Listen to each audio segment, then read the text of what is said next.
সভার অস্থায়ী কর্মীরা যাতে স্বচ্ছন্দে নিশ্চিন্তভাবে কাজ করতে পারেন, তাদের মাসিক মজুরি নিয়ে যাতে কোনো রকম সমস্যা না হয়, এই বিষয়ে অগ্রণী ভূমিকা গ্রহণ করল কোচবিহার পৌরসভা। এক্ষেত্রে পৌরসভা নিজস্ব আয় বাড়ানোর লক্ষ্যে পৌর এলাকার কর নিয়ে মূল্যায়ন করতে যাচ্ছে বর্তমানে পৌর বোর্ড। মঙ্গলবার এই কোচবিহার পৌরসভার বোর্ড মিটিংয়ের পর সাংবাদিকদের একথাই জানালেন এই পৌরসভার প্রাক্তন ও বর্তমান পৌরপ্রধান। 2010 সাল থেকে পৌর এলাকায় এই কর মূল্যায়নের কাজ শুরু হবে, আর এই মূল্যায়নের কাজ সম্পন্ন হলে বাৎসরিক প্রায় 30 কোটি টাকা আয় হওয়ার সম্ভাবনা রয়েছে কোচবিহার পৌরসভার। এই আয় আসতে শুরু করলে পৌরসভার স্থায়ী কর্মী অস্থায়ী কর্মীদের বেতন, মাসিক মজুরি কিংবা অবসরপ্রাপ্তদের প্রাপ্য গ্র্যাচুইটির টাকা মিটিয়ে দেওয়ার ক্ষেত্রে কোনো অসুবিধা হবে না পৌর বোর্ডের। এর পাশাপাশি পৌরসভার উন্নয়নের কাজেও কোনো অসুবিধা হবে না বলে এদিন জানান কোচবিহার পৌরসভার প্রাক্তন পৌরপ্রধান রবীন্দ্রনাথ ঘোষ।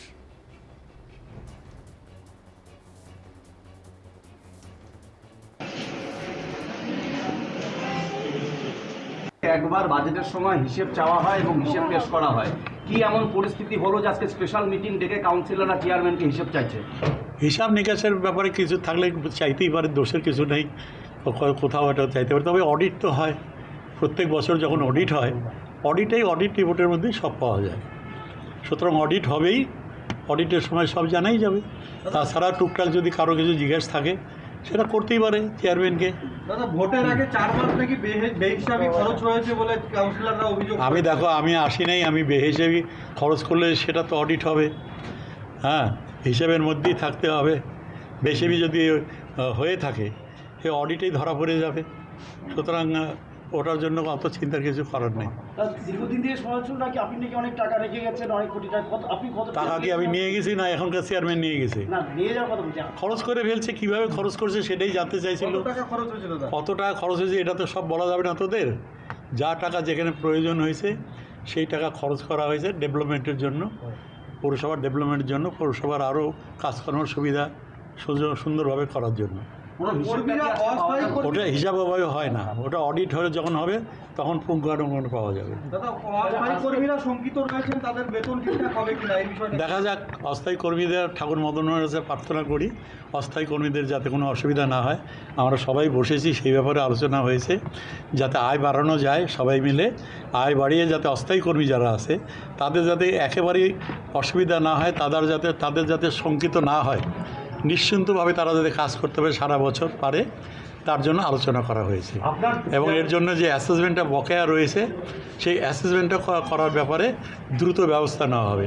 তাহলে যেটা হবে একটা ভালো ফান্ড, 10-12 কোটি 15 কোটি টাকা 20 কোটি টাকার মতো এবার, কারণ এর মধ্যে আরও অনেক বাড়িঘর হয়েছে, 20-25 কোটি টাকা বছরে এক্সট্রা আসবে। ওই টাকাটা যখনই আসবে তখন অস্থায়ী কর্মী, স্থায়ী কর্মী এবং যারা রিটায়ার করবে, গ্র্যাচুইটি, পেনশন, সমস্ত কোনো ব্যাপারে এবং ডেভেলপমেন্টের ব্যাপারে কোনো অসুবিধা হবে। যে অ্যাসেসমেন্টে আমরা করছিলাম সেই অ্যাসেসমেন্টটা তো তখন কমপ্লিট করা যায়নি, যে কোনো কারণেই হোক, সেই অ্যাসেসমেন্টটা আবার আমরা করব। অ্যাসেসমেন্টটা করলে 25 কোটি 30 কোটি টাকার মতো আয় হতে পারে বছরে এক্সট্রা। সুতরাং ওই আয়টা যখনই হবে তখন আমাদের অস্থায়ী কর্মী তাদের বেতন, স্থায়ী কর্মীদের গ্র্যাচুইটি, বেতনের একটা অংশ আমাদের দিতে হয় এই টাকাগুলো। এবং তাছাড়া শহরের যে ডেভেলপমেন্ট, খালি তো মাইনা দিলে হবে না, নাগরিকদের কিছু চাহিদা থাকে, কোথাও ড্রেন করার, কোথাও রাস্তা করার, কোথাও জলের ব্যবস্থা করার, এই সমস্ত। তারপরে জলের একটা প্রকল্প আমরা অনেক দিন নিয়ে ঘুরছি, 53 কিলোমিটার একটা সারফেস ওয়াটার আমরা ল্যান্ডও কিনে রেখে দিয়েছি, ওদেরকে দিয়েছি। সেটা টিলেকশনের জন্য পিছিয়ে গেছে, আবার ওটা তদবির করতে হবে। তদবির করে ওই টাকাগুলো নিয়ে এসে জলের কিছু কিছু জায়গায় একটু করে সমস্যা আছে, পুরানো লাইন আছে, লাইনগুলো চেঞ্জ করার ব্যবস্থা করা এবং যাবতীয় যে সমস্ত কাজ রয়েছে। এবং পৌরসভা যাতে এই যে গৌরবের সাথে চলছে এটা যাতে কোনো রকম না হয়, ব্যাহত না হয়। যারা অস্থায়ী শ্রমিক কর্মচারী তাদের মাইনা যাতে একদিনের জন্য হোল্ড না হয়, যাতে সারা বছর নিশ্চিন্তে তারা আসতে পারে, নিশ্চিন্তে কাজ করতে পারে, 1 তারিখ 2 তারিখের মধ্যেই যাতে তারা মাইনাটা পেতে পারে, কারণ তাদের এই মাইনাটাই একমাত্র ভরসা।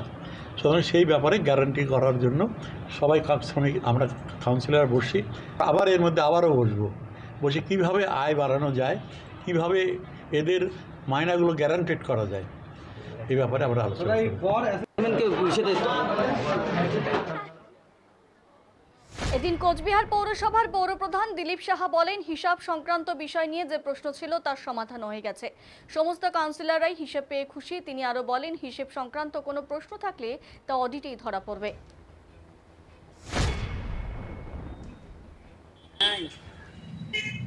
না, আজকে তো নির্ধারিত ছিল আজকে বসবো। এর আগের দিন আমাদের বোর্ড মিটিং হয়েছিল, কিছু বিষয় আলোচনা বাকি ছিল এবং সেখানে একটা হিসাবও চেয়েছিল, সেটা নিয়েই আজকে আলোচনা হলো। আজকে আমাদের মধ্যে উপস্থিত ছিলেন, দীর্ঘদিন পর এসছেন আমাদের প্রাক্তন মন্ত্রী এবং প্রাক্তন পৌরপতি রবীন্দ্রনাথ বোস মহাশয়। তিনি আসছেন, আমরা তার কাছ থেকে অনেক সুপরামর্শ পেয়েছি। তার এই আশাকে আমি স্বাগত জানাই এবং তিনি আগামী দিনেও আমাদেরকে সুপরামর্শ দিবেন, সেটা আশা করব। এবং আমাদের বিভিন্ন ধরনের ইতিমধ্যেই আমাদের প্রাক্তন চেয়ারম্যান রবীন্দ্রনাথ ঘোষ ইতিমধ্যেই বলেছেন, বিভিন্ন ধরনের বিষয় নিয়ে, বিশেষ করে সলিড ওয়েস্ট ম্যানেজমেন্ট নিয়ে আলোচনা হয়েছে। আপনারা জানেন সলিড ওয়েস্ট ম্যানেজমেন্টের ইতিমধ্যেই আপনার নোডাল অফিসার হয়েছেন ডিএম সাহেব। সেই কারণে বিভিন্নভাবে ডিএম সাহেব এবং তার প্রতিনিধি হিসাবে এসডিওর মাধ্যমে এগুলো কাজ করছেন। কিন্তু আমাদের প্রাক্তন মন্ত্রী এবং প্রাক্তন চেয়ারম্যান বলছেন যে কাজগুলো তখনই সুষ্ঠুভাবে সম্পাদিত হতে পারে এবং আমরাও বিশ্বাস করি যে চেয়ারম্যান কাউন্সিলরদের ইনভলভ করতে হবে। ওয়ার্ডের কাউন্সিলরদের যদি ইনভলভ করা না যায় তাহলে কাজ কখনোই সুষ্ঠুভাবে পরিচালিত হতে পারে না। সেই সব বিষয় নিয়ে একটু আলোচনা হয়েছে। এছাড়া হিসাবের ব্যাপারে যেটা হয়েছিল সেই হিসাবগুলো মোটামুটি দেওয়া হয়ে গেছে এবং দেওয়া হয়েছে আর কি, প্রত্যেকে প্লিজড। এবং সবচেয়ে বড় কথা হচ্ছে যে হিসাব তো অ্যাকচুয়ালি অডিট তো হবে, হিসাবে যদি কোনো থাকে অডিটেই সব ধরা পড়বে। ঠিক আছে, আলোচনা হয়েছে, হিসাব দেওয়া হয়েছে, আগামী দিনে অডিট হবে, আগামী দিনে ফাইন্যান্স কমিটির মিটিং হবে, রিসোর্স মোবিলাইজেশনের মিটিং হবে, অ্যাকাউন্টস কমিটির মিটিং হবে। ওখানে তো সব কিছু পুঙ্খানুপুঙ্খ থাকবেই, সেখানেও কোনো ব্যাপার নেই।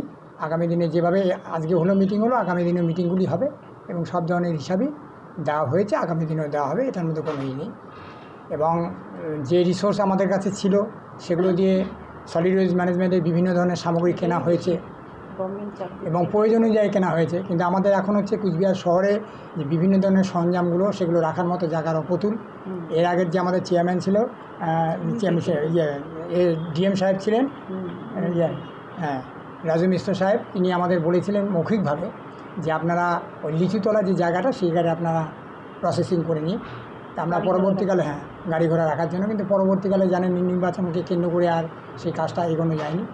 সেটাও যাতে করা যায় গাড়ি রাখার জন্য, সেই ব্যাপারে নিশ্চয়ই আমাদের নতুন ডিএম সাহেব নিয়ে আছেন, তার সঙ্গে কথা বলা হবে। এবং তার সঙ্গে আমাদের 100 পয়েন্ট রোস্টারের কথা উনি বলেছেন। আমাদের বর্তমানে একদম কমতে কমতে থেকে গেছে কত, 154-তে, 158, 4জন রিটার করছে, 156-তে থেকে গেছে। 100 পয়েন্ট রোস্টার ব্যাপারে আমি চেয়ারম্যান হিসেবে বসেই কলকাতায় গিয়ে আমরা 100 পয়েন্ট রোস্টারের ব্যাপারে আমরা আলোচনা করে আসছি, নগরায়ণ দপ্তরে আলোচনা করে আসছি। আশা করছি সেটা খুব দ্রুত হবে এবং সেটা যদি হয়ে যায় তাহলে আমাদের পার্মানেন্ট স্টাফ নিয়ে যে অবস্থা চলছে, পার্মানেন্ট রিক্রুটমেন্টগুলো আমরা করতে পারবো। তার বাইরেও আমাদের আগামী দিনে পৌরসভার যারা কর্মচারী রয়েছেন, ডেলি ওয়েজ থেকে শুরু করে, আপনারা ইতিমধ্যে জানেন এখনও আমরা পার্মানেন্ট যারা আমাদের স্টাফ আছে তার পুরোটাই কিন্তু আমরা বহন করছি। যেটা দেওয়ার কথা রাজ্য সরকারের 40%, 60% পৌরসভা, এবং বিগত কয়েক মাস ধরে আমরাই বহন করছি।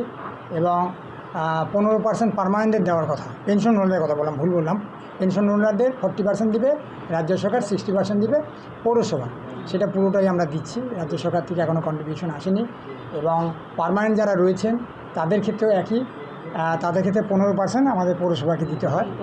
এইসব ব্যাপার নিয়ে আমাদের আলোচনা হয়েছে। আগামী দিনে আমরা এইসব চিঠি চালাচালি করব। ইতিমধ্যেই আমরা আমাদের যে ঘাটতি, আপনারা ইতিমধ্যে কয়েকবার আপনারা আপনাদের পত্রপত্রিকার মাধ্যমে তুলে ধরেছেন যে আমাদের সেই পার্কিং থেকে শুরু করে আমাদের যে টোল গেটগুলো আছে সেগুলো বন্ধ করে আছে, তার ফলে আমাদের আয়টা কমে যাচ্ছে।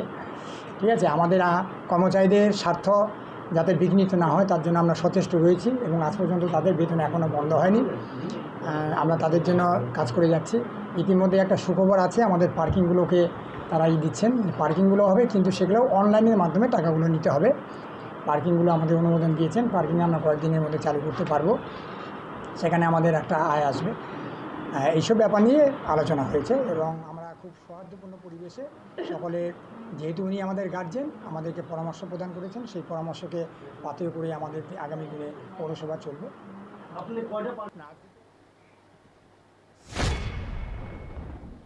কোচবিহার শহরে 4 নম্বর ওয়ার্ডের কাউন্সিলর তথাই পৌরসভার প্রাক্তন পৌরপ্রধান ভূষণ সিং বলেন যে হিসাব নিয়ে তারা গত মিটিংয়ে প্রশ্ন তুলেছিলেন এই হিসেব তারা পেয়ে গেছেন। সমস্ত বিষয়ে তারা অবগত হয়ে গেছেন। এই হিসেবে কাউন্সিলররা সকলেই খুশি।